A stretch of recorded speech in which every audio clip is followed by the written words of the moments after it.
बिस्मिल्लाहिर्रहमानिर्रहीम। अस्सलाम वालेकुम नाज़रीन कराम, मैं हूं आपके साथ अशफाक इस्हाक सत्ती। आज 23 अक्टूबर है।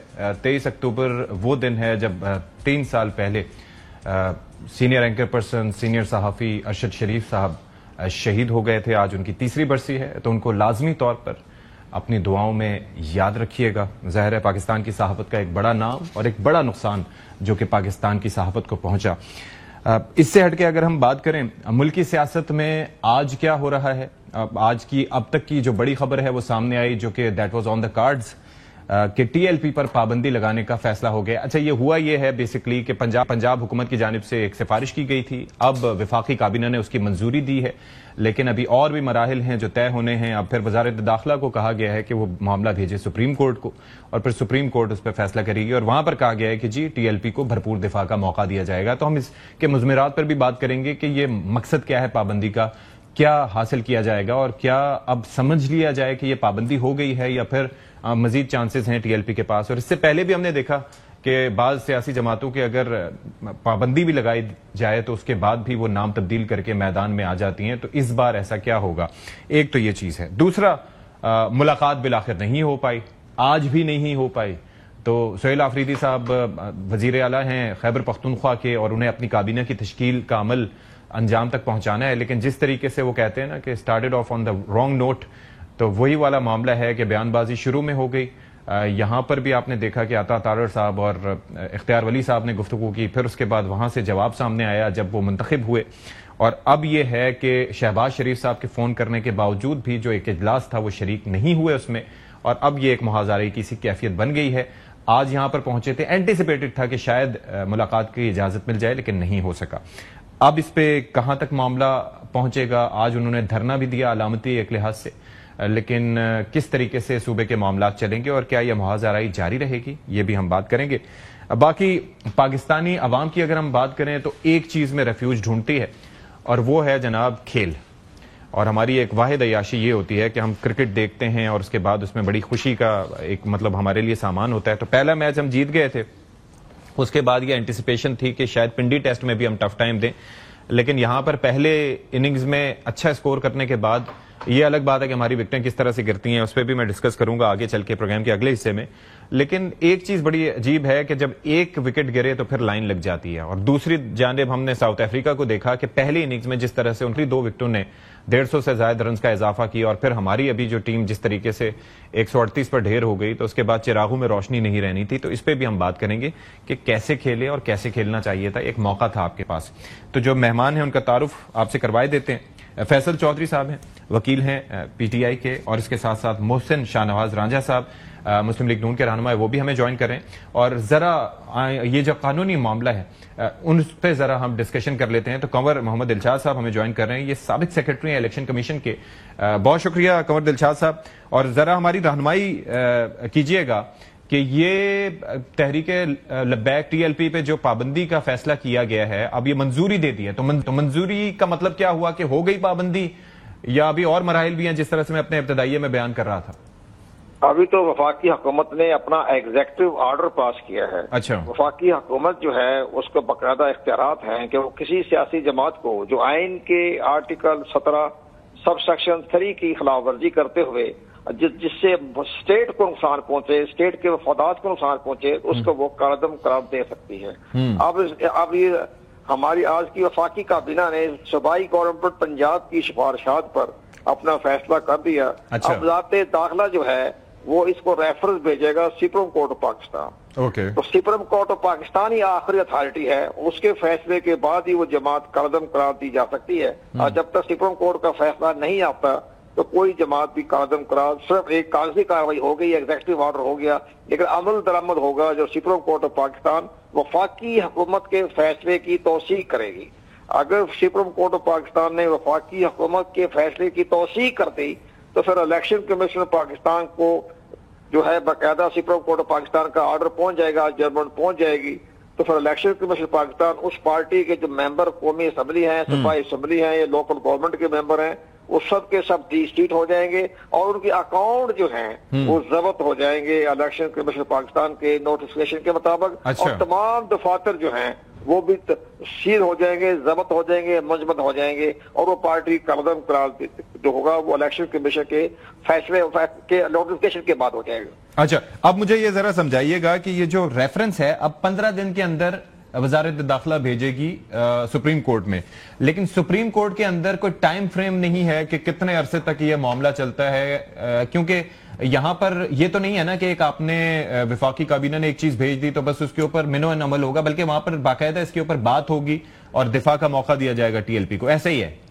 नहीं, इसे शुरू में जो हमारे तो देखो ना, हमारे तो आइन में तो तरमीमें होती रहती है ना। हाँ। अब जो पिछले जो कानून था और उसमें 18वीं अमेंडमेंट के तहत उसमें तो लिखा हुआ था कि 1 महीने के अंदर अंदर जो है सुप्रीम कोर्ट ऑफ पाकिस्तान फैसला करेगी, लेकिन बाद में पार्लियामेंट ने जो एक एक्ट पास किया है और अमेंडमेंट की है उसमें उसको हज़फ कर दिया गया। वो जो था अभी जो 26वीं अमेंडमेंट में आया ना वो हज़फ कर दिया गया है। तो अब ये मर्जी है सुप्रीम कोर्ट ऑफ पाकिस्तान के कितना अरसा लेती है। पहले 1 महीना सुप्रीम कोर्ट ऑफ पाकिस्तान के पास इख्तियार होते कि 1 महीने के अंदर अंदर फैसला करेगी। अच्छा। और वफाकी हुकूमत 15 दिन के अंदर सुप्रीम कोर्ट ऑफ पाकिस्तान को रेफरेंस भेजेगी। तो ये तो एक था कानूनी पोजीशन। लेकिन बहरहाल अब ये 2 फैसले होने हैं। पहले फैसला ये होना है कि आया ये कॉन्स्टिट्यूशनल बेंच में जाएगा या सुप्रीम कोर्ट ऑफ पाकिस्तान के बेंच में जाएगा। अच्छा। ये फैसला सुप्रीम कोर्ट ऑफ पाकिस्तान के चीफ जस्टिस ने करना होगा कि ये आईनी मामला है या एग्जेक्टिव मामला है। तो हमारे ख्याल में ये एग्जेक्टिव ऑर्डर है ये। तो जब ये एग्जेक्टिव ऑर्डर है तो सुप्रीम कोर्ट ऑफ पाकिस्तान का बेंच सुनेगा।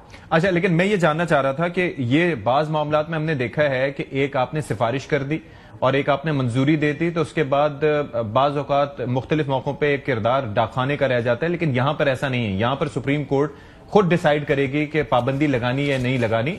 विफाकी हुकूमत की सिफारिश आ गई, मंजूरी आ गई, लेकिन यहां पर असल फैसला सुप्रीम कोर्ट में होना है, ऐसे ही है? नहीं तो जी, लब्बैक पार्टी के साथ तो बड़ा मजाक होता रहा। लब्बैक पार्टी को इमरान खान जो प्राइम मिनिस्टर पाकिस्तान थे और शेख रशीद थे वजीर दाखिला, तो उन्होंने भी ये एक पार्टी का जब ये आ रहे थे लाहौर से इस्लामाबाद और वजीराबाद में आके इन्होंने कैंप लगा दिए थे। अच्छा। तो वहां इन्होंने इस पार्टी को बैन कर दिया था। लेकिन chief of the army staff Qamar Javed Bajwa की मुदाखलत से वो उनकी जो थी वो नहीं हो सकी। उस कलम को उन्होंने फैसला वापस ले लिया। अच्छा। वफाकी हुकूमत ने उसमें फिर अपने कमर जावेद बाजवा साहब ने, जनरल साहब chief of the army staff ने मुल्क की 2 मुमताज शख्सियात को बीच में लेके आए। पहले मुफ्ती मनीबुर रहमान और इसके बाद सलानी ग्रुप के चेयरमैन अपने मौलाना बशीर अहमद साहब, और भी लोग थे। हाँ जी, ठीक है। आज दो आदमी आए थे। उन 2 आदमियों ने बाकायदा प्रेस कॉन्फ्रेंस की थी और उस प्रेस कॉन्फ्रेंस में शेख रशीद को भी निकाल दिया था और फवाद चौधरी को भी निकाल दिया था। अच्छा। तो दोनों ने फैसला किया और उसके बाद मौलाना बशीर फारूक साहब एक बहुत बड़ी रूहानी शख्सियत है सलानी ग्रुप, मैं जाता हूँ वजीराबाद, अब मैं उनको वापस लौट भेज दूंगा। तो वो उसके बाद वजीराबाद गए और उनके हुक्म के तहत वो वापस चले गए। अच्छा, अब मुझे थोड़ा सा कानूनी लिहाज से वन लास्ट थिंग कि एक तो ये टाइम बाउंड नहीं है, क्योंकि सुप्रीम कोर्ट में भी गया तो वो फैसला अगर आ जाता है तो उस पर अपील भी कर सकते हैं, अपील भी करेंगे। जाहिर है अपील नजर सारी की अपील करेंगे, वो नजर सारी की अपील भी करेंगे। इसमें काफी अर्सा लगेगा, 2 महीने 3 महीने लगेंगे, लेकिन पार्टी उस वक्त तक कलदम रहेगी। अच्छा, ठीक, उस वक्त तक कलदम है, अभी कलदम रहेगी। ठीक है। और फिर उसके बाद सुप्रीम कोर्ट का फैसला नहीं आ जाता और उसके बाद किसी किस्म की बनी होगी वो। और अगर फैसला आ भी जाता है फिर नाम चेंज करके भी पार्टीज आ जाती है, ऐसा भी हो सकता है? हाँ, वो बात में तो नाम चेंज करके जो चाहे कर ले। ठीक है, ठीक है। बहुत शुक्रिया आपका कमर दिलशाद साहब फॉर योर, आपने हमें थोड़ा सा समझाया। फैसल जॉय साहब, पाबंदी अब आपको लग रहा है कि जिस तरीके से थोड़ा प्रोसेस समझने की कोशिश की थी, आपकी अंडरस्टैंडिंग क्या है? नहीं, जो कुंवर दिलशाद साहब ने बताया उसमें एक दूसरा तरीका ये होता है कि प्रोस्क्राइब्ड ऑर्गेनाइजेशन जैसे टीएलपी को 2021 में इमरान खान साहब की गवर्नमेंट में ये कैबिनेट वफाकी काबीना ने जो है उसको डिक्लेयर कर दिया था और वो इनके पास चले गए और फिर उस वक्त के डीजीआई फैज थे जो भी थे, तो ये उनको जो है उस वक्त बैन हो जाना चाहिए था। इन्होंने हो जाना चाहिए, बिल्कुल हो जाना चाहिए था, क्योंकि टीएलपी का तो एक पूरा ट्रैक रिकॉर्ड है ना, शरपसंदी का, इंतहा पसंदी का। इन्होंने हमारे जो फिरका है, जो हमारा बड़ा पुरअमन बरेलवियों का जो हम लोग हैं, हम तो कभी भी मार धाड़ पे यकीन नहीं रखते। हमारे उलमा जो हैं और मशाइख जो हैं, उन्होंने बरसगीर में जितनी भी खिदमत की है वो बड़ी पुरअमन रह के की है, कभी जंगो जदल या हथियार ये उसमें नहीं उठाए। लेकिन ये जो एक उठा एक इंतशारी टोला, इन्होंने तो हर खास आम के जीना हराम कर दिया ना जी, और आम लोगों का जो डेली वेजेस है। अब जो एंटी टेररिज्म एक्ट में एक प्रोस्क्राइब्ड ऑर्गेनाइजेशन का एक तरीकाकार होता है ये एग्जेक्टिव ऑर्डर हुआ है, लेकिन हुआ आर्टिकल 17 के तहत है। जी जी, अब ये कॉन्स्टिट्यूशन बेंच के पास उसके पास ही जाएगा, ठीक है। लेकिन ये फैसला चीफ जस्टिस साहब ने करना है। चीफ जस्टिस ने नहीं करना उन्होंने। ये जुडिशियल कमीशन 2-3 है ना, वो जो प्रैक्टिस एंड प्रोसीजर एक्ट के तहत ये कॉन्स्टिट्यूशनल बेंच के सामने लग रहा है, क्योंकि इसमें जो जुरिस्डिक्शन सुप्रीम कोर्ट एक्सरसाइज करती है इस आइन के तहत, वो एक जो आईनी बेंच है वो मामला उधर ही जाता है, उसके अलावा किधर नहीं जाता। ओके। तो और ये जो इनके रिकॉर्ड के लिए भी मैं दुरुस्त कर दूं, शेख रशीद साहब भी वजीर दाखिला रहे थे और फवाद साहब भी वजीर रहे थे। बिल्कुल ऐसे। बल्कि फवाद साहब को एट द एंड तो 2 पोर्टफोलियोज दिए गए थे। तो ये जो टीएलपी का मामला जिस तरह से अभी आया है, तो मैं ख्याल में मैं तो इसको अप्रिशिएट भी करता हूँ, ठीक है। और जो उन्होंने तमाशा बनाया है, जो नुकसान उन्होंने हमारे आम मजदूरों को किया है, पूरा यरगमाल बने रहे हैं, यरगमाल, आप यरगमाल, हम यरगमाल, सियासतदान यरगमाल, वकला, हर तरफ से मतलब इन्होंने एक अजीबो गरीब गला घोंट के हर किसी का। मोहसिन साहब, आपके थॉट्स इस पे क्या हैं? मतलब ये है कि इस दफा मुस्तकिल मिजाजी से ये फैसला किया गया। देखिए, ये सारी सियासी जमातें और जो वक्तन फक्तन हुकूमत में रही हैं, उन्होंने जो ये सारा सूरत हाल पैदा होती थी लॉ एंड ऑर्डर सिचुएशन की, और हर ऑल वॉक्स ऑफ लाइफ से जो भी लोग थे, चाहे फैसल साहब ही सही फरमा रहे हैं, कोई बंदा ऐसा नहीं था जो मुतासर ना हो। और फिर जो तरीकाकार इख्तियार किया जाता था, ना वजाहत सुनी जाती थी, ना दलील सुनी जाती थी।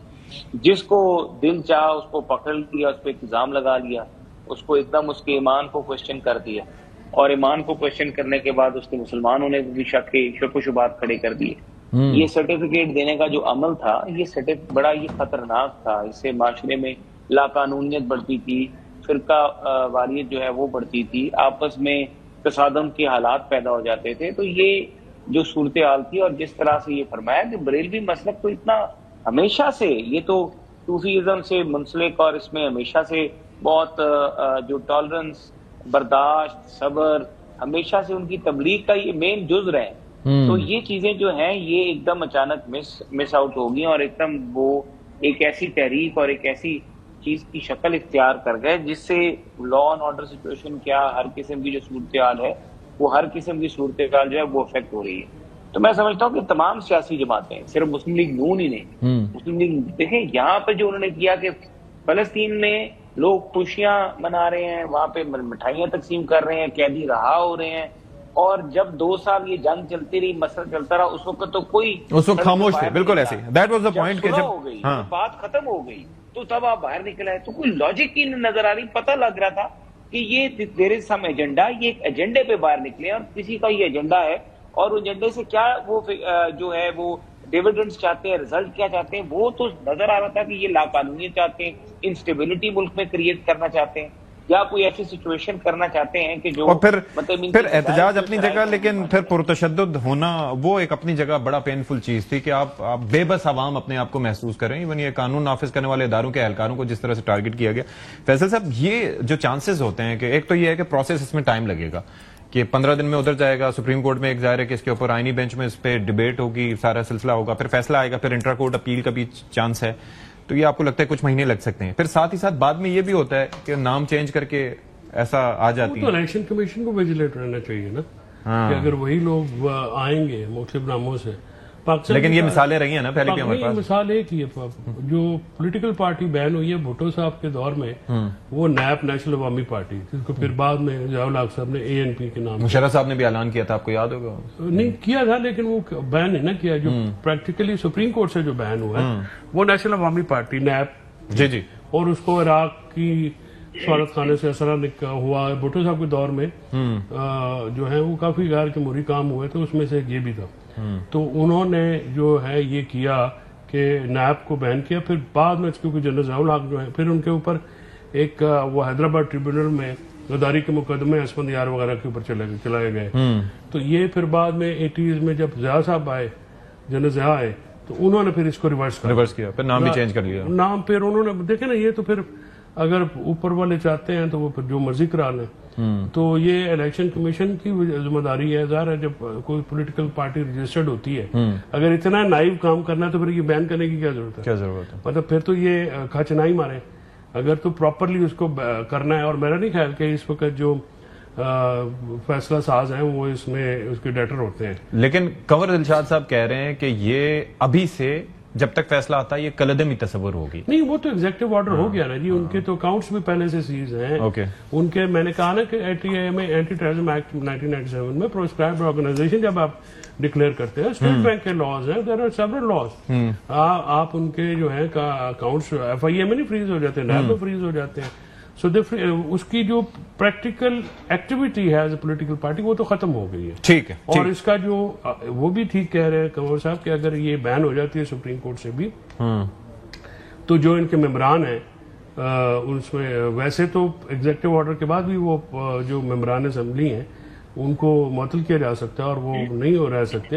लेकिन अगर सुप्रीम कोर्ट से मोर साबित हो जाती है, और मेरा नहीं ख्याल कि सुप्रीम कोर्ट इसमें ज्यादा देर लगाएगी, क्योंकि सुप्रीम कोर्ट तो आपको पता है कि यहाँ पे खुद उनके साथ जो हुआ था सुप्रीम कोर्ट के, तो वो एक बहुत बड़ी उस वक्त कर देते तो ज्यादा बेहतर था। जिसका ये जत्था इकट्ठा होके चढ़ गया तो उसके ऊपर उन्होंने, हालांकि फायजी साहब मेरी नापसंदीदा तो नहीं शख्सियात में से एक है, लेकिन ये तो नहीं है ना कि मजहबी एलिमेंट्स जाकर उनको थ्रेट करेंगे सुप्रीम कोर्ट के। ठीक, मोहसिन साहब एक चीज अब जरा समझाइएगा, ये एक मामला वो बोन ऑफ कंटेंशन बन गया है, वजीर आला आते हैं कहते हैं एक दफा बानी से मिलवा दें, आज तो धरना भी दे दिया, क्या चक्कर है ये कि एक मुलाकात तो मतलब ये है कि जाहिर है अपने लीडर से किसी चीज पे डिस्कस नहीं करेंगे, किससे करेंगे, क्यों नहीं होने दे रहे? कोई तो बढ़ाएगा ना पहला कदम।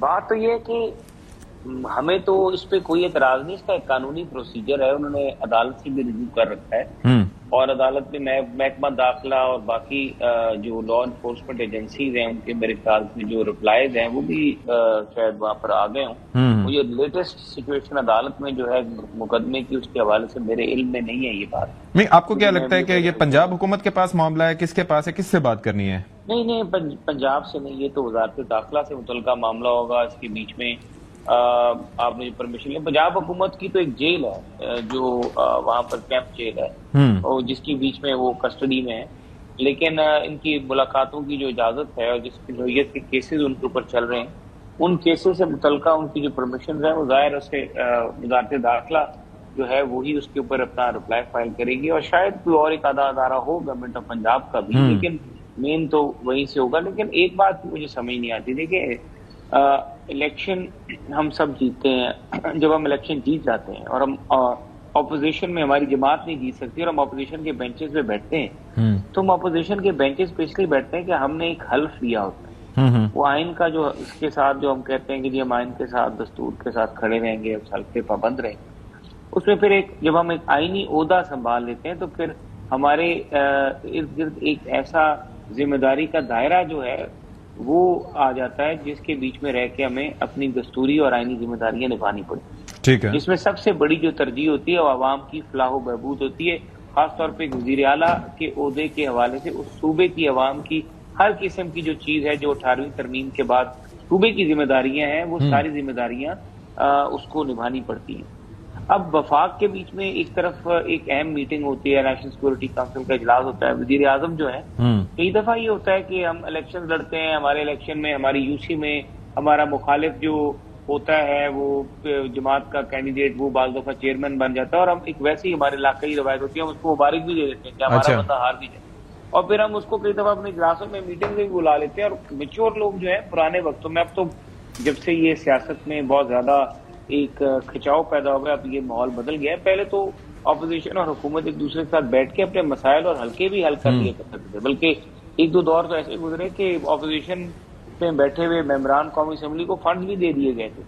पर बात यह है कि अभी तो इस वक्त उनकी जिम्मेदारी थी कि वो जाते अफगानिस्तान में, जो अफगानिस्तान और पाकिस्तान की कशीदगी की सूरत हाल उस वक्त थी, अफगानिस्तान की तरफ से जो पाकिस्तान के अंदर हमले हो रहे थे, हमारे अफवाज को निशाना बनाया जा रहा था, हमारे शहरियों की जो प्रॉपर्टी थी उनको निशाना बनाया जा रहा था, उनकी बासियत वजीर आला एक बड़ी इंपॉर्टेंस थी, क्योंकि बड़ा दैट इज द पॉइंट ना। एक वजीर आला है जो कि जिसके आने से पहले इस्लामाबाद में एक प्रेस कॉन्फ्रेंस हो जाती है और उसके ऊपर इल्जाम लगाए जाते हैं, जवाबन वो भी वही सिलसिला करते हैं, लेकिन दिस हैज टू स्टॉप ना। एक ऐसा सूबा जो कि दहशतगर्दी के खिलाफ जंग में आपके पास फ्रंट लाइन एक सूबा है और वहां पर अगर इस तरह से रिफ्ट रहेगी तो मामला तो ठीक नहीं होंगे। मेरा सवाल सिर्फ यह था कि मुलाकात में कबाहत क्या है? आप समझते हैं मतलब इन योर पर्सनल कैपेसिटी कि है कबाहत या नहीं है? अदालती मामला, अच्छा, ये अदालती मामला है, ये अदालती मामला। अच्छा। इसमें हमारा कोई ऐसा हुकूमत का अदालती नहीं है। अदालत के पास केस है, अदालत ने फैसला करना है, मुलाकात करवा दे उनकी, ठीक है, अदालत ऑर्डर कर सके। उन्होंने रिट भी फाइल की। मैं जरा जवाब ले लूं। अदालती मामला है, वो खामखा में धरना दिए बैठे हैं, क्या चक्कर है सर? नहीं, पहली बात तो ये है कि अदालती मामला है नहीं, ये इंतजामी मामला है और प्रेजेंट रूल्स के तहत जेल सुपरिटेंडेंट या अथॉरिटीज जो है, होम मिनिस्ट्री है जो पंजाब का होम ऑफिस है, जेल उनके बाहर सूबे की जेल जो होता है होम ऑफिस के नीचे होती है। और यहाँ पे जो इंटीरियर के जो इस्लामाबाद के कैदी हैं तो वो इंटीरियर मिनिस्ट्री के नीचे आते हैं। तो ये बुनियादी तौर पे ये इनके बस की बात नहीं। तो आपको लगता है ये पासिंग द बकेट वाला चल रहा है? क्या चल रहा है? पासिंग नहीं है कि हर कोई कह रहा है कि उसकी जिम्मेदारी है, उसकी। वज़ीर आज़म साहब अगर कहें कि मैं पूछ के बताता हूँ। ये सोहेल आफरीदी ने कहा था ना, ये उनके अपने अल्फाज तो नहीं, वज़ीर आज़म साहब ने खुद कंकर। उन्होंने क्या कहा था? ये सोहेल आफरीदी साहब कह रहे हैं। फिर आप सोहेल आफरीदी साहब उनकी बात पे यकीन किया जाए कि वज़ीर आज़म पाकिस्तान से मुताल्लिक़ उन्होंने कहा जी मैं किसी से पूछ के बताता हूँ। जिनसे पूछा वो अभी तक तो पूछा नहीं उन्होंने। मरीम बीबी से भी अगर इतने दिन हो गए उनकी, अगर चाचा भतीजी की बात नहीं हो रही। बुनियादी तौर पे जो मेरा ख्याल भी ये है और मैं समझता हूँ कि इनके इख्तियार में नहीं है। देखिए 7 बजे दरवाजा खुलना होता है, जिससे वो खुल जाता है। 22 अगस्त 2024 को सुबह 7 बजे स्वाति साहब और गौर गए थे ना, तो जिस दिन खुलना होता है उस दिन खोल देते हैं, जिस दिन नहीं खुलना होता। तो बुनियादी तौर पे क्या सोहेल अफरीदी की इमरान खान से मुलाकात जो है उससे ये डरते हैं कि जी इमरान खान साहब का क्योंकि एजुटेशन बेस्ड फॉर्मूला है या मतलब उनकी अप्रोच ये है, तो उसकी वजह यह है कि सिस्टम में इन्होंने देखिए कभी भी जो जाने लोग होते हैं ना, जो सियासत समझते हैं, मौसम बहुत समझते हैं और इनकी पार्टी भी समझती है, लेकिन इनकी चलती कोई नहीं है। ये जब आप किसी भी पार्टी किसी भी शख्सियत का स्टेक खत्म कर देंगे सिस्टम में। इमरान खान साहब का क्या स्टेक है सिस्टम में? इलेक्शन जीते वो आपने फारिग कर दिए, पार्टी उनकी पे आपने 9 मई में उनके बंदे कर दिए, उनको अंदर किया हुआ, उनकी बेगम को अंदर किया, भांजा अंदर है, बहनों को रोज थ्रेट करते हैं, मिलने नहीं देते। यानी इन्होंने कोई दिलचस्पी का सामान होता है ना। अब वो इमरान खान साहब तो एक लार्जर ऑब्जेक्टिव के लिए खड़े हुए हैं। अब दैट इज उनकी अपनी रिहाई नहीं, दैट इज के वो तो चाहते हैं ना कि आइन जो उनकी है कि जी आप आइन और कानून के मुताबिक काम करें और आइन को बहाल करें, जमहूरियत को बहाल करें, हमारा इलेक्शन वापस करें। तो यानी कि आइन और कानून की बहाली के लिए उन्होंने वो सोहेल आफरीदी साहब को लाए और ये काम गंडापुर साहब नहीं कर सके ना सर, नहीं कर सके। आपको बता रहा हूँ ना कि 26 नवंबर 2024 के बाद फासले शुरू हो गए थे क्योंकि रिट्रीट को बेगम साहबा ने पसंद नहीं किया था और वहां से ये चीज चलती रही। तो ये बेगम साहिबा के कहने पे ये लाए नहीं, वो फिर उसके बाद खान साहब ने बहुत मौके दिए उनको। अच्छा, अली अमीन का प्रॉब्लम ये था कि अली अमीन पार्टी को साथ लेके चला, हर बंदे के साथ लड़ाई थी उनकी। ये जो देखे ना पूरी पार्टी है ना, मैटर तो करते हैं लोग, उनके अपने जो 4-5 दोस्त थे उन्हीं और या अपने फैमिली, उसके अलावा वो किसी को पूछते भी नहीं थे, सुनते नहीं थे किसी, सुनते नहीं थे। फिर लोग जो हैं वो पार्टी के अंदर बहुत ज्यादा जो है ना एक उनके वो हो गया। फिर जो सोशल मीडिया है वो जिनके कंट्रोल में है वो अली अमीन को उन्होंने बड़ा गंदा किया, हालांकि मैं समझता हूँ कि जायज नहीं किया। यानी अली अमीन को वो तो यहाँ पे आया ना, इनका जनरल सेक्रेटरी कभी भी नहीं आया, इनका इंफॉर्मेशन सेक्रेटरी कभी नहीं आया, इनका चेयरमैन तो खैर चेयरमैन तो कट द स्टोरी शॉर्ट, अगर इस्लामाबाद लाने में नाकामी दोबारा से 26 नवंबर के बाद दोबारा से कोई नहीं आया, ये वजह बनी उनके जाने की या गवर्नेंस का इशू था? नहीं, ज्यादा तो यही था कि आप जो मेरी अंडरस्टैंडिंग ये है कि इमरान खान साहब की रिहाई के लिए या वो जो फिर ऑपरेशन था जो दहशतगर्दी के खिलाफ, क्योंकि खान साहब का ये बड़ा एक फर्म ओपिनियन आज से नहीं है, मुशर्रफ साहब के दौर से है। आपको पता फिर तालिबान खान को भी उनको कहा गया, ये सारे कहते थे। वो ये कहते हैं कि तो कभी क्या कहा जाता है, कभी क्या कहा नहीं, हाँ वो अब तालिबान के साथ तो गुफ्तगू हो गई है। देखिए टीएलपी के साथ, let me be very clear होना, टीएलपी के साथ नहीं बात हो सकती, टीएलपी के साथ जंग हो सकती है, बिकॉज वो तो एक टेररिस्ट ऑर्गेनाइजेशन है, प्रोहिबिटेड ऑर्गेनाइजेशन है, वो कोई रियासती इदारा नहीं है या रियासत नहीं है। अफगानिस्तान में तालिबान जो है उनकी हुकूमत है उनकी, और कतर में जो भी बात हुई है, अब पता नहीं वो उनका किस हद तक कंट्रोल है, वो उनको रोक सकते हैं नहीं रोकते, नहीं वैसे तो रोक सकते हैं नहीं, लेकिन मैसेज हमारी तरफ से चला गया है ना, दैट इज द पॉइंट कि हमने कहा कि अगर आपने ये करना है तो फिर हम अंदर जाके कार्रवाई करनी होगी, हम करेंगे। तो अब फिर तिजारत भी बंद होगी तब भी आपकी परेशानी है, because it's a land lock country. Issue है ना सर, उसका इशू है कि ये जो आप वॉर वन साइडेड नहीं होती, याद रखिए, जाहिर है इसकी रिटेलिएशन होती है। अब रिटेलिएशन के लिए आपको पब्लिक भी तो साथ में चाहिए ना। केपी की पब्लिक, अगर आप ये कहें कि केपी की असम्बली जो है उसमें चले तहफात, ये भी एक कायनी पोजीशन है कि वजारत खारजा और बॉर्डर डिफेंस पॉलिसी वफाक ने देनी है, बिल्कुल ये उनका प्रीव्यू है, और सूबे ने उसके साथ टो करना है। लेकिन जिस जगह आप ऑपरेशन कर रहे हैं, जिसमें कर रहे हैं, उसके अगर लोगों के तहफात है तो तहफात सुने तो सही ना। आप पूरी जो सियासतदान है, ये एक जो पार्लियामेंट के अंदर है, बार है, उनको बिठा के ब्रीफिंग देने, ये अच्छा फैसला था कि एक और कमांडर और आईजी जाके सिक्योरिटी पे ब्रीफिंग दे दें। ठीक है, मैं जरा जवाब ले लेता हूँ। मोहसिन साहब, ये एक तो ये है कि अब जो मुलाकात नहीं हो रही, वो अब कहते हैं, जरा सुनवा दें सोहेल आफरीदी साहब ने क्या कहा है। हैसियत वज़ीर-ए-आला मेरा काम है हुकूमती मामलात चलाना और अपने अवाम के लिए कुछ करना। एहतजाज, जलसे, ये सारा पार्टी तंजीम का काम है। मेरे लेफ्ट पर जो है मेरे secretary general of Pakistan Tehreek Insaf मरकजी वो खड़े हैं, राइट पे सूबाई सदर खड़े हैं। मैं इनको ये पावर दिलाता हूँ कि हैसियत कारकुन, हैसियत वज़ीर-ए-आला नहीं, हैसियत कारकुन पाकिस्तान तहरीक इंसाफ पार्टी की तरफ से जो भी हिदायत आएगी, चाहे वो जो भी हो, तो इंशाअल्लाह ताला उस पर मनोवान अमल करूँ। अब एक तो चीज ये हो गई मोहसिन साहब कि ये जो मामला है, फिर अगर वो आवाम में निकलते हैं, बाहर जाते हैं और फिर इस तरह की, तो इससे विफाक को भी कोई फायदा नहीं होगा। तो आप क्या समझते हैं? और खास तौर पर ये जो जिस तरीके से फैसल साहब फरमा रहे हैं कि ये ब्रीफ करना चाहिए, एतमाद में लेना चाहिए, खास तौर पर केपी से मुतालिक मामलात भी, क्योंकि आवाम का एतमाद भी लिया जाना और आवाम की सपोर्ट बहुत जरूरी है। तो आपके ख्याल में जो नेशनल एक्शन प्लान था 2014 वाला, ये रिवाइज्ड, वो एक मुकम्मल डॉक्यूमेंट नहीं था, या वक्तन फवक्तन उसके ऊपर मजीद भी बात होने की जरूरत है? देखिए, national action plan according to any situation revise हो सकता है, उसका रिव्यू हो सकता है, और इसीलिए नेशनल सिक्योरिटी काउंसिल और इसीलिए बाकी लॉ एंड ऑर्डर रिलेटेड जो कमेटीज हैं, जिसके बीच में तमाम स्टेक होल्डर्स इन्वॉल्व होते हैं, वो एग्जिस्ट करते हैं। वो फाइनल डॉक्यूमेंट नहीं होता, उसको वक्त की जरूरत के मुताबिक, सराउंडिंग सर्कमस्टांसेस के मुताबिक उसको रिव्यू किया जा सकता है। अच्छा, सेकेंडली, अब यहाँ पे जो सबसे बड़ा इशू आ रहा है वो ये आ रहा है कि आपने अगर सूबा चलाना है, you have to come out of this thing. एक तो बात उन्होंने ठीक की जी, जलसे जुलूस करना पार्टी का काम, बट अगर वजीर आला अपना काम छोड़ के और जलसे जुलूस शुरू कर दे, वहां पर पेशावर के बीच में लोगों को साफ पानी ना मिल रहा हो, वहां पे सीवरेज सिस्टम प्रॉपर काम ना कर रहा हो, वहां की मेट्रो के बीच में मसाइल आ रहे हो, वहां पे लॉ एंड ऑर्डर सिचुएशन हो, वहां पर सूबों के साथ बैठ के उन सूबों बाकी वफाक के साथ बैठ के उन इलाकों में जहाँ पे ऑपरेशन शुरू होने वाला है, उन इलाकों से रिलेटेड कोई स्ट्रेटेजी बनानी हो, कुछ लोगों को एंगेज करना हो, और जो लॉ एंड ऑर्डर सिचुएशन 18वीं तरमीम के बाद ये सूबे का काम है, वो वजीर आला जो है खुद कानून को हाथ में लेने की बात कर रहा है। तो इसका मतलब ये है कि वो जो वजीर आला है, वो वजीर आला अपनी आईनी जिम्मेदारियां जो है वो निभाता नजर नहीं आ रहा।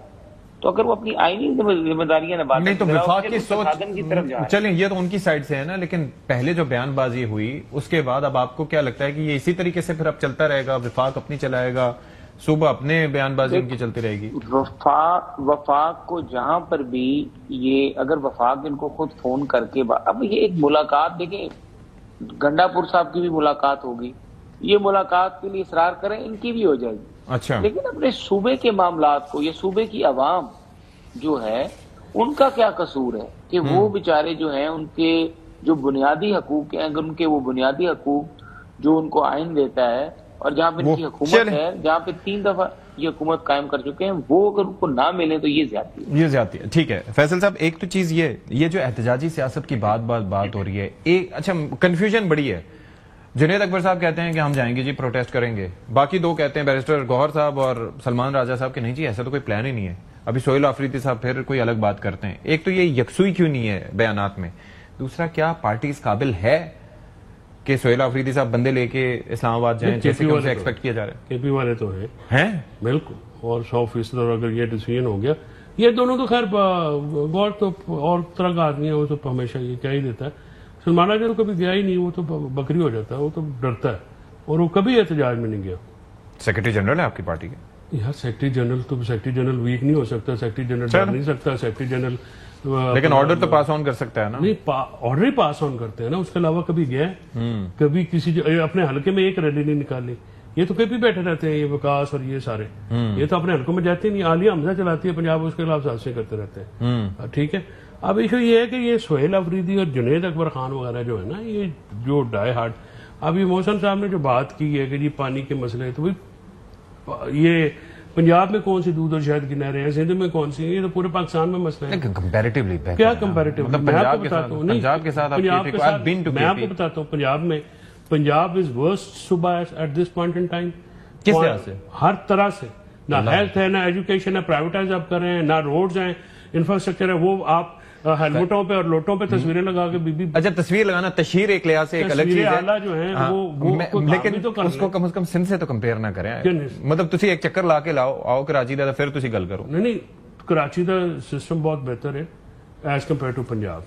हाँ बिल्कुल, आपकी ये मुतासबाना राय मैं नहीं बयान करता। नहीं sir, I am Karachi gate sir, I am born and raised. Imran Khan की राय का हमारे लोगों को, ठीक है, उनको ये ईंट रोड़ा ये लगाते रहे ना, ठीक है, कि आप पैसे खर्च रहे हैं ना, जिसकी वजह से लोकल गवर्नमेंट नहीं करा रहे।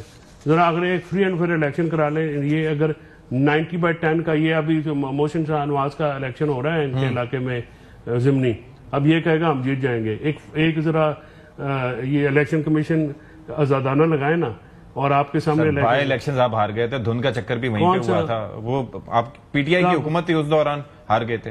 पीटीआई की तो हुकूमत थी तो इलेक्शन कमीशन काम कर रहा था ना। चलें जी, बहुत शुक्रिया आपका फैसल चौधरी साहब for your time. Mohsin Shah Nawaz Ranjha साहब, आपका भी बहुत शुक्रिया जी। I will take care, break के बाद हाजिर होते हैं। वेलकम बैक जी, ब्रेक के बाद एक बार फिर से खैर मकदम। और अब हम जिक्र करने जा रहे हैं क्रिकेट का, जो कौमी खेल तो नहीं है, लेकिन जाहिर है कि उसको हम रिस्पेक्ट वैसे ही देते हैं, और बड़े हमारे साथ होता है कि हमारे दिल टूटते हैं और हम मायूस होते हैं, लेकिन हमारी कौम की जो है वो क्रिकेट के साथ एक वाबस्तगी जो है वो कम नहीं होती। इस बार भी ऐसा ही हुआ, एक मैच हम जीत गए जनूबी अफ्रीका के खिलाफ। लग ये रहा था कि जो चैंपियंस हैं उनके खिलाफ हम दूसरा मैच भी जीत जाएंगे, और जीत जाते। लेकिन बहरहाल क्या कुछ हुआ, इस पे मैं ज्यादा वक्त आपका नहीं लूंगा। जो मेहमान है उनका तारुफ करवाए देता हूं। शाहिद हाशमी साहब खुसूसी तौर पर कराची से इस्लामाबाद आए हुए थे, और जाहिर है कि इस मैच की कवरेज वगैरह के लिए, और आगे भी यहाँ पर होंगे। बहुत शुक्रिया सर स्टूडियो में तशरीफ लाने के लिए। तौसीफ अहमद साहब, एक बड़ा नाम है पाकिस्तान क्रिकेट का, बहुत शुक्रिया तौसीफ भाई। यासिर हमीद साहब, आपका भी बहुत शुक्रिया, टेस्ट क्रिकेटर है साबिक। तो जरा स्टार्ट कर लेते हैं आपसे ही शाहिद भाई। ये क्या मसला क्या है आखिर हमारे साथ, मुझे ये बताएं कि अगर आप पोस्टमार्टम करना चाहें इस परफॉर्मेंस का, कि पहले आप बैटिंग करते हुए रन्स चलें ठीक बना देते हैं, आपकी विकेटें गिर जाती हैं, लेकिन चलें 350 325 रन ठीक है। उसके बाद आप उनके जो टेल एंडर्स हैं उनसे 150 से ऊपर रन बनवा देते हैं। पहले इसको जरा मुझे इलेबोरेट करें। बिल्कुल, आज हेड कोच अजहर महमूद से भी सवाल हुआ कि टर्निंग पॉइंट क्या था, तो उन्होंने जो बात कही उससे बहुत से लोगों को इख्तिलाफ है, मुझे भी इख्तिलाफ है। उन्होंने कहा कि हमने बहुत कम रन बनाए थे फर्स्ट इनिंग्स में, 333 इस पिच पे बहुत अच्छा स्कोर था। जी जी। और आपने टॉस भी जीता, ऑल्दो आप ठीक है, आप 380 400 भी बना सकते थे, आपने नहीं बनाया। आपकी आखिरी 5 विकेटें 33 रन पे गिर गई, और इस पूरी सीरीज में इसी तरह चल रहा है। चारों इनिंग्स में पाकिस्तान ने 21 विकेटें जल्दी लिपटते गए, 83 रन पर 21 विकेटें खोई हैं पाकिस्तान ने कोलैप्स में चारों इनिंग्स में। तो ये बहुत बड़ा डिजास्टर है, लेकिन ये हमारी बेस बताता है कि हमारी कमजोर बैटिंग है, हमारी कमजोर बेस है सारे प्लेयरों की, फर्स्ट क्लास क्रिकेट इतनी नहीं खेलते।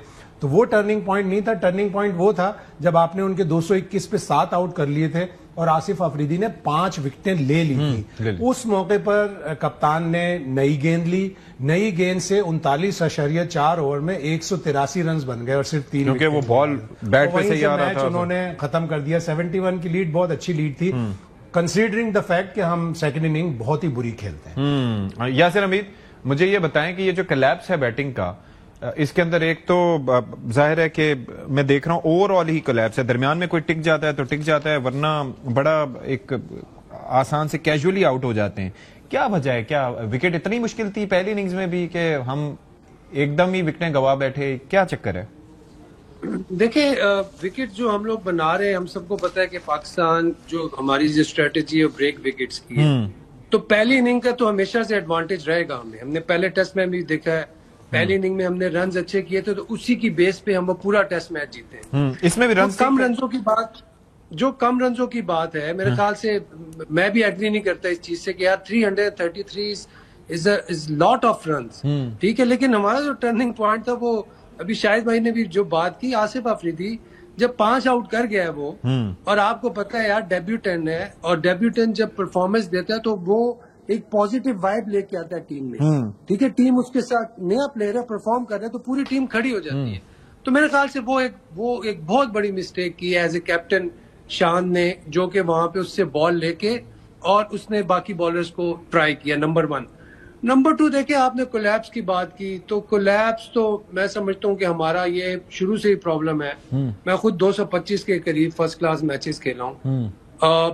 आप जब आते हो ना, जब इस तरह का जब सिचुएशन होती है, जब तीसरा दिन है या चौथा दिन है और आपने तीसरी इनिंग खेलनी है या चौथी इनिंग खेलनी है, अब जिस तरह बाबर कल जब शाम को गया है वो खेल के, तो उस वक्त वो $1 मिलियन का प्लेयर लग रहा था। मैं आपको ऑनेस्टली बताऊं, जितना वो आला खेला है, जितना वो फोकस्ड और जितने प्रेशर में आगे वो खेला है, हाँ, अंडर प्रेशर में जिस तरह वो खेला है, तो मतलब that was out of the box ना। उसका जो टैलेंट नजर आ रहा था कि यार एक प्लेयर है जो कितना प्रेशर में है, लेकिन उसने फिर भी सारी चीजों की परवाह ना करते हुए अपनी क्लास शो की है। मतलब मैं I admire that, everyone admire that, but लेकिन अगले दिन जब वो आया तो उसका जो माइंड सेट था ना, वो मतलब वो मुझे बहुत ही घिरे हुए लग रहा था। लाइक अगली बॉल को पीछे जाके खेल गया। ऑफ स्पिनर को कभी जिंदगी में हम लोग कोलैप नहीं हुए। पूरी हिस्ट्री उठा के देख लें, आप टेस्ट मैचेस देख लें, फर्स्ट क्लास देख लें, specially right hander off spinner बहुत बहुत कम होते हैं। तौसीफ भाई थे, क्वालिटी ऑफ स्पिनर थे। दूसरा ये उस वक्त बायर करते थे, तेज वाला बायर निकालते थे, बैट्समैन को चकमा देते थे।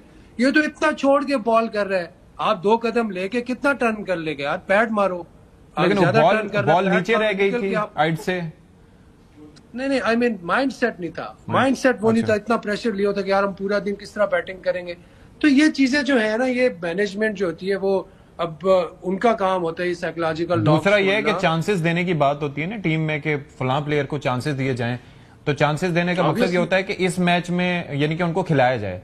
लेकिन अब्दुल्ला शफीक को चांसेस दूसरी टीम को देने पड़ते हैं, जो दूसरी इनिंग्स में नहीं दिए, तो he couldn't perform. Your thoughts? नहीं, अब्दुल्ला शफीक बिल्कुल उसको ही वॉज वेरी लकी। पहले इनिंग में भी उसने जो 50 किया है, उसको चाहिए था कि यार इतना उसको लक फेवर कर रहे, एक दफा विकेट स्टंप्स के साथ बॉल लगा है। ठीक है, कभी कभी आपको लक फेवर करती है, लक फेवर, लेकिन आपको कन्वर्ट करना होता है ना, लेकिन वो उसको आप कैपिटलाइज को यूटिलाइज करें, उसको कन्वर्ट करें बिग में। इस तरह बाबर ने बहुत बड़ी अपॉर्चुनिटी मिस की। मैं समझता हूँ कि हाँ बिल्कुल ये इसको सेट होके इस चीज सेट होके फिर ये करना। अच्छा तौसीफ भाई, एक तो ओवरऑल आपका क्या रहा, और दूसरा मुझे ये बताएं कि जब एक टीम के 7-8 खिलाड़ी आउट हो जाएं और उसके बाद फिर वो 150 रन बना जाएं, क्या चीज ठीक नहीं हो रही थी? और हमारे स्पिनर्स की इस मैच में, पूरे मैच की मैं बात करूं तो बॉलिंग कैसी रही? Afridi was a good addition, लेकिन आपको लग रहा है कि Sajid, since you are an off spinner yourself, तो आपको क्या लगता है कि इस दफा कुछ बॉल उसकी उस तरह से नहीं हो रही थी जैसे जो उसका खासा रहा है, या क्या लैक नजर आया आपको? देखिए, सबसे पहली बात तो ये जो बात कर रहे हैं कि पिछले 2-3-4 साल से हम स्पिनर पे बिल्कुल भी अच्छा नहीं खेल रहा है। हमारा कोई भी प्लेयर अच्छा नहीं खेलता है स्पिनर। तो हमने देखा, चाहे वो यूएई की पिचेज हो या और कई पिचेज हो, हमसे ना लेफ्ट आर्म स्पिनर खेला जा रहा है और ना ऑफ स्पिनर खेला जा रहा है और ना ही पेसर खेला जा रहा है। हम तीनों शोबों में जो है फंस रहे हैं। अच्छा, पहली बात, मैं पता नहीं क्यों लोग हैरान करेंगे कि आज मैं अदर महमूद की बात पे थोड़ा सा वो क्या कहते हैं ना, संपित हूं उनसे। और अच्छा। इसलिए कि देखिए, वजह उसकी यही हो कि मैं जो बातें करते हैं ना, तो कहीं इधर से गुजर जाती हैं, वो बातें होती हैं और फिर मुकर भी जाते हैं कि जी मैंने तो नहीं कहा। उन्होंने थोड़ा बिल्कुल ठीक कहा है।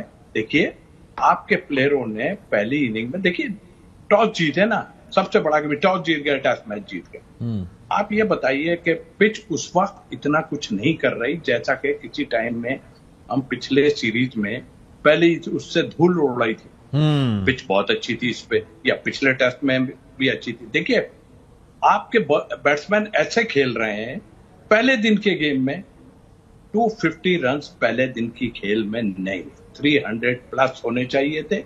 वही एक आपकी पहले जीत थी, उसके बाद आन के आप 70-80 या 400 ऊपर करते ही आपके बहुत काम आते हैं, बिल्कुल ठीक बात। अब मैं यहाँ आपको गिरा दूं, 193 158 बॉल्स इमाम 147 बॉल पे 76 जो किए हैं शान ने किए हैं। उसके बाद आप उठा के देख लें, सबसे ज्यादा मुझे सऊद शकील ने लेट डाउन किया है। ऐसे टाइम में आपने शॉट मारा, फिर आपसे रन नहीं निकल रहे हैं यार, क्या हो रहा है वहां पे? हो क्या रहा था? कुछ भी नहीं हो रहा था। क्या हो रहा था? आप सिंगल्स नहीं निकाल सकते तो आप बेकार के प्लेयर हो बिल्कुल मेरे हिसाब से। तो ये पहली इनिंग का जो आपका खेल था, उस पहले इनिंग में अगर आप कहीं 150 की 100 रन की लीड ले जाते, जो कि आपने जाया किया, तो आपने फिर उसके बाद उनकी पार्टनरशिप लगी। मैं ये तो नहीं कहूंगा कि इन्होंने इजी ले लिया, इजी नहीं लिया, इन्होंने होमवर्क ही नहीं किया। दूसरों ने क्या, इनको नहीं पता कि जो इनके स्पिनर जो हैं वो किस तरह की बैटिंग करते हैं। सबको मालूम होना चाहिए कि उनकी मतलब स्वामी जो है वो 9 सेंचुरियां फर्स्ट क्लास में कर चुका है।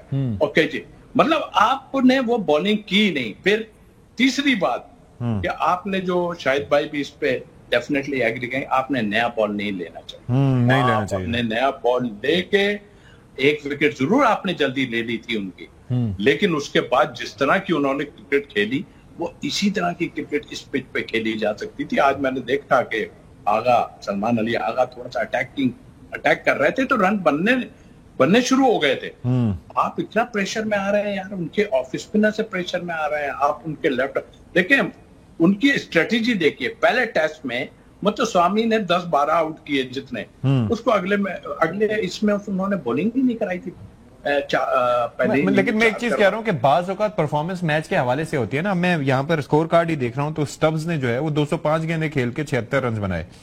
तो ये भी तो, और जाहिर है कि मुत्तस्वामी की आप बात करें 155 गेंद खेल के, लेकिन रबाडा उनका तेज खेल गया जिससे कोई तवक्को ही नहीं थी। सर मैंने एक चीज पूछी थी तौसीफ भाई, जो आपसे साजिद से मुतालिक मैंने सवाल किया था, उसका भी मैं चाहूंगा आप एड्रेस कर दें ताकि मैं फिर आगे बढ़ जाऊं। देखिए साजिद, एक तो पहले टेस्ट में तो उनको इसलिए कि वो थोड़ा ठीक नहीं थे, लेकिन कह भी दिया, कप्तान ने भी कहा ये ठीक नहीं है तो नहीं खिलाते यार, कौन सी अच्छी। लेकिन यहाँ ये फिक्र होती है कि अगर मैं नहीं खेला और किसी ने कुछ कर दिया तो मैं कहाँ जाऊंगा। ये फिर फिक्र। अब देखिए एक ही आदमी आया है, आफरीदी आया है ना, तो फिक्रें तो पड़ गई ना सबको। पहले इनिंग में उसने 6 आउट किए, 7 किए। अब मेरा कहना यह है कि आप इसी तरह के कोई, चलो वो एज वेज ये मैं उसको बिल्कुल डिस्कस इसलिए नहीं करूंगा कि यार आप फिट हैं, 25-30 ओवर कर रहे हैं, ग्राउंड में पूरा दिन खड़े हैं, आप फिट हैं भाई, आप सबके लिए एक ही वो रखते हैं, आप ले जाके उन्हें पहाड़ चढ़वाते हैं किसी को कुछ। भाई हर किसी की बॉडी ये काम नहीं कर सकती भाई, हम भी खेलते हैं क्या, ये नहीं होता। अच्छा, अब जरा अगले मरहले पे आ जाएं, जो परफॉर्मेंस जिस तरह की रही, लेकिन अभी ये जो है वो T20 स्क्वाड जो सामने आया है, south Africa and tri nation series, इसमें जो मैं देख रहा हूं कि एक तो रिजवान की भी वापसी हुई है, बाबर आजम की भी वापसी हुई है, नहीं रिजवान की नहीं हुई है, वनडे में जी वनडे में बरकरार है, लेकिन साथ ही साथ रिजर्व्स में इन्होंने रखा है फखर जमान को, हारिस रऊफ को, सुफियान मुकीम को, और उस्मान की वापसी हुई है एज विकेट कीपर, और सलमान अली आगा भी मौजूद हैं इसमें। क्या चक्कर है ये फॉरेनर्स जो होते हैं, फॉरेन कोच जो होते हैं, ये ट्रायल एंड एरर बेसिस पे काम करते हैं। ये ट्रायल करते हैं बहुत सारे प्लेयरों का, उनकी एरर फाइंड करते हैं, जो खेल रहे होते हैं उनकी एरर फाइंड कर रहे होते हैं, जो बाहर होते हैं उनकी एरर फाइंड करके फिर एक कॉम्बिनेशन बनाते हैं। वो अपने कॉम्बिनेशन को बना रहे हैं। जब वो आया था उसने उस वक्त कहा था कि 25-30 मैचेस मेरे पास हैं, मैं इनमें बहुत सारे प्लेयरों को ट्राई करूंगा। वो बहुत सारे प्लेयरों को ट्राई कर रहा है। अच्छा, हालांकि होना तो ये चाहिए कि अब आपके पास 4 महीने रह गए तो आप अपना एक स्क्वाड 15 का मुंतखब कर लें, हारे जीते कुछ भी करें, वही 15 आपके 2-3 सीरीज खेलकर वर्ल्ड कप में जाए, समझे हुए हो, ग्रूम हुए हो, डेवलप हुए हो। लेकिन ये अपना नया स्टाइल लेके आया। बाबर आजम को लेके आए। बाबर आजम को इन्होंने एशिया कप से पहले हेड कोच ने कहा था कि उसका स्ट्राइक रेट वीक है, वो स्पिनर्स पे वीक है। उसने कहां जाके खेला और अपना स्ट्राइक रेट इंप्रूव किया, वो टीम में वापस आया। इसी तरह Usman Khan T20 world cup खेला बेचारा, उसका बड़ा मिजरेबल पुअर टूर्नामेंट गुजरा। उसके बाद PSL पे बात होती है, उसका PSL भी अच्छा नहीं गया, PSL भी अच्छा नहीं गया। अब उसको किस बेसिस पे आप लेके आए? चलो आप एक आध और ट्राई कर लो, लेकिन आप फिर एंड में आप यही जाके देखेंगे कि T20 वर्ल्ड कप में वही सारा स्क्वाड होगा जो 1 साल से खेल। जी यासिर हमीद, आप बैट्समैन हैं, मुझे खैर यहाँ पर बड़े अनऑर्थोडॉक्स प्लेयर्स जो हैं वो चल जाते हैं बाज़ औक़ात, जिनका स्टाइल नॉर्मली हमारी जो कन्वेंशनल विजडम उसको नहीं एक्सेप्ट कर रही, लेकिन वो अच्छा परफॉर्म करते हैं। लेकिन उस्मान खान क्यों, फिर बाबर आजम को अगर जैसे कि कह रहे हैं कि जो आपने पैरामीटर्स बनाए थे उसमें क्या चीज उन्होंने इंप्रूवमेंट की, या कहां आपने देखा कि उनका स्ट्राइक रेट बेहतर हो गया, उनको आप वापस ले आए? और Salman Ali Agha still the captain, चक्कर क्या आखिर?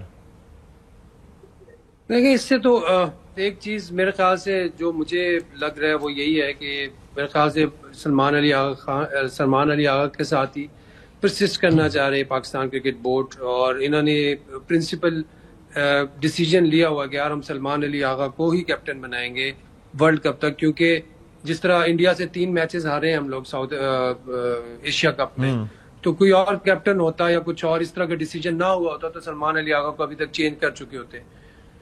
एक तो ये चीज समझ आ रही है। दूसरी मुझे ये लग रहा है कि इस तरह बाबर आजम का एक बहुत, क्योंकि एक फैंस जो चाहते हैं कि यार वो दोबारा आए, ऑब्वियसली उसकी एक फैन फॉलोइंग है इस वक्त। बाबर आजम जो है, अगर आप हकीकत को देखें तो इस वक्त पाकिस्तान के नंबर 1 प्लेयर फॉलोइंग में अगर रहे हम तो फिर हो गया काम। सबसे ज्यादा शाहिद आफरीदी को ले वापस ले। शाहिद भाई ने खेली है ना क्रिकेट, 20 साल खेले वो। हो सकता है अभी भी वो बहुत फैन अभी भी हो सकता है बेहतर खेल जाए।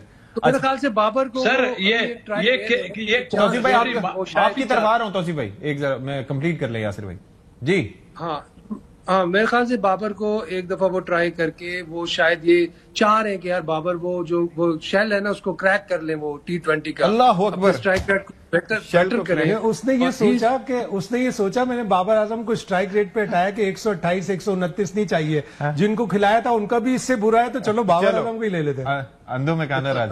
चले तौसीफ भाई मुझे अब जरा ये बता दें कि ये क्या आपको लगता है कि सलमान अली आगा, वाई सलमान अली आगा, और आप चूंकि सर हिला रहे थे तो बाबर आजम पे भी कमेंट कर दें।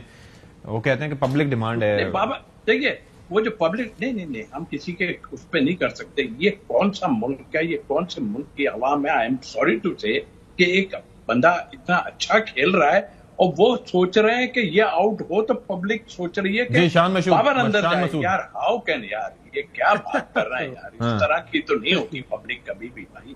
पब्लिक को भी सोचना चाहिए भाई, इस तरह नहीं होता। दूसरी बात ये कि देखिए, उनको जिस वजह से हटाया था वो ठीक है, वो उनके स्ट्राइक रेट पे था, कुछ नहीं, अभी भी कोई इंप्रूवमेंट नहीं है। लेकिन बात यह है कि अब तक जो लोग खेल रहे हैं उनके भी इतने ही स्ट्राइक रेट हैं। इससे सलमान अली आगा पे कोई राय का इजहार कर दें, क्यों आखिर क्यों? भाई मैं सिर्फ ये कहूंगा, देखिए उनको ये जो बात है सारी, ये प्री प्लान हुआ है ड्यूरिंग मैचेस। आपने रिजवान को हटाया, जबकि उनके साथ तो मकाफात अमल है सरफराज के साथ जो हुआ था। लेकिन आपको ये बताऊं, ऐसा होना नहीं चाहिए।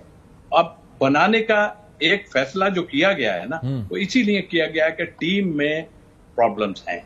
ठीक है, बहुत शुक्रिया आपका तौसीफ अहमद साहब, यासिर हमीद और शाहिद हाशमी साहब, नुमाइंदा खुसूसी बराए खेल।